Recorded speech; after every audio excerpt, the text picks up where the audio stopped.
The old poet murmured, "Do you think so?" The younger man hesitated in surprise. Why, yes. Is he not considered one of the most capable men in the chamber? That may be. In a kingdom of blind men, the blind are kings. All those people are divided between money and politics. They are pedants to whom it is impossible to speak of anything that is familiar to us. Ah, it is difficult to find a man who is liberal in his ideas. I have known several. They are dead. Still, what difference does a little more or a little less genius make, since all must come to an end? He paused, and Duroy said with a smile, "You are gloomy tonight, sir." The poet replied, "I always am, my child. You will be too in a few years. While one is climbing the ladder, one sees the top and feels hopeful. But when one has reached that summit, one sees the descent and the end, which is death. It is slow work ascending, but one descends rapidly. At your age, one is joyous. One hopes for many things which never come to pass. At mine, one expects nothing but death." Duroy laughed. "Egad, you make me shudder." Norbert de Varenne continued, "You do not understand me now, but later on you will remember what I have told you. We breathe, sleep, drink, eat, work, and then die. The end of life is death. What do you long for? Love. A few kisses and you will be powerless. Money. What for? To gratify your desires. Glory. What comes after it all? Death. Death alone is certain." He stopped, took Duroy by his coat collar, and said slowly, "Ponder upon all that, young man. Think it over for days, months, and years, and you will see life from a different standpoint. I am a lonely old man. I have neither father, mother, brother, sister, wife, children, nor God. I have only poetry. Marry, my friend. You do not know what it is to live alone at my age. It is so lonesome. I seem to have no one upon earth. When one is old, it is a comfort to have children." When they reached Rue de Bourgogne, the poet halted before a high house, rang the bell, pressed Duroy's hand, and said, "Forget what I have said to you, young man, and live according to your age. Adieu." With those words he disappeared in the dark corridor. Duroy felt somewhat depressed on leaving Varenne, but on his way a perfumed damsel passed by him and recalled to his mind his reconciliation with Madame de Marelle. How delightful was the realization of one's hopes! The next morning he arrived at his lady love's door somewhat early. She welcomed him as if there had been no rupture, and said as she kissed him, "You do not know how annoyed I am, my beloved. I anticipated a delightful honeymoon, and now my husband has come home for 6 weeks. But I could not let so long a time go by without seeing you, especially after our little disagreement. And this is how I have arranged matters. Come to dinner Monday. I will introduce you to Monsieur de Marelle. I have already spoken of you to him." Duroy hesitated in perplexity.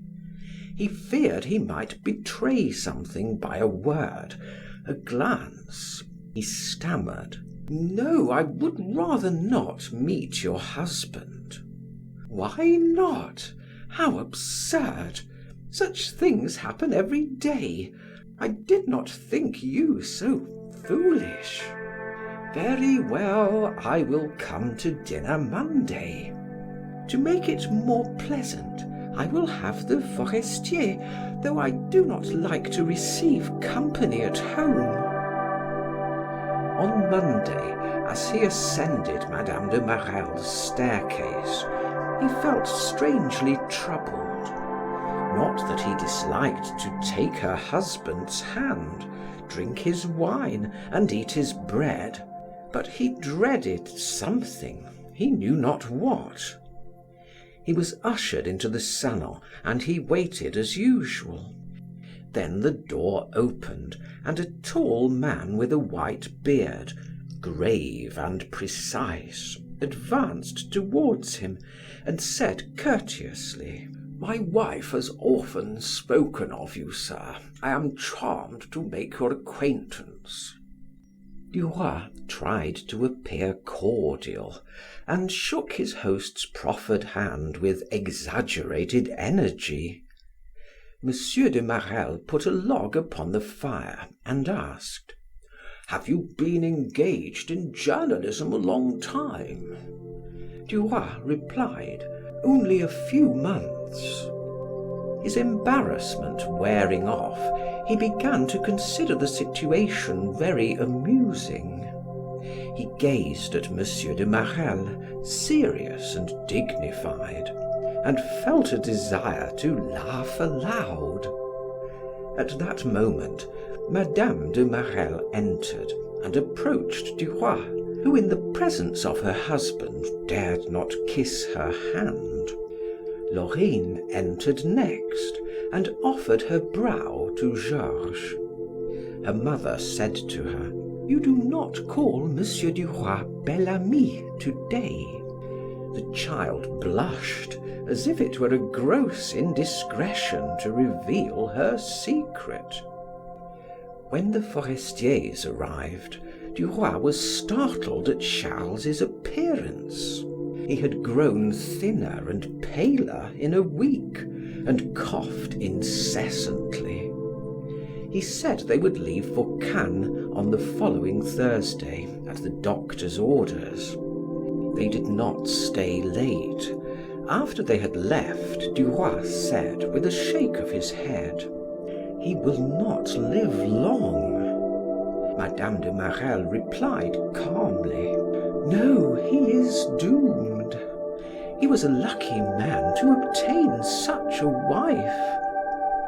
Duroy asked: "Does she help him very much?"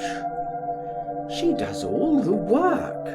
She is well posted on every subject, and she always gains her point as she wants it and when she wants it.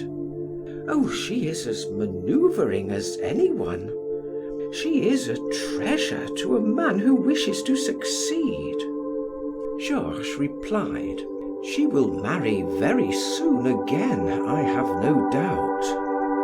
Yes, I should not even be surprised if she had someone in view, a deputy, but I do not know anything about it."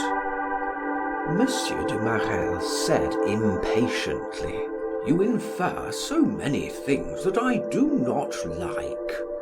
We should never interfere in the affairs of others. Everyone should make that a rule." Duroy took his leave with a heavy heart. The next day he called on the Forestiers and found them in the midst of packing. Charles lay upon a sofa and repeated: "I should have gone a month ago." Then he proceeded to give Duroy innumerable orders, although everything had been arranged with Monsieur Walter.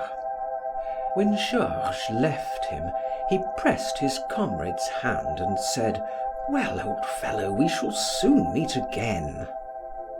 Madame Forestier accompanied him to the door, and he reminded her of their compact.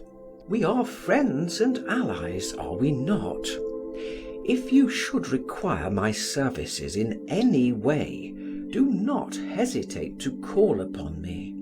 Send me a dispatch or a letter, and I will obey." She murmured, "Thank you, I shall not forget."